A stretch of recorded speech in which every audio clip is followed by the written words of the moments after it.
ayağımı sağ ayağımızdan gösterdik. Hop yalandan anladırıq ki topu aparırıq oraya yalandan. Sağ ayağımızdan bak. Hop gösterdik. Burada gösterenden sonra rəqib verirlər ki yalandan gedir o tərəfə baxır. Abi yanamadı. Bak. Yok diyemem. Sonra rəqib edəndən sonra o tərəfə rəqib avantajı qalxır. Topu çəkirik bura. Sol ayağımızdan düzəltdik. Getdik. Burada hop allatdıq. Ayağımızın altından saxladıq. Bak çəkdik, bıraxdıq. Solla düzəltdik. Allat. Ay. Çək özünə. Sol ayaqla düzəlt.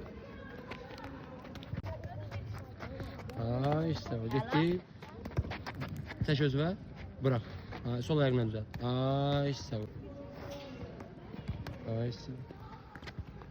Çək özünə. Bırax. Hoppa sol ayaqla. Yaxşı.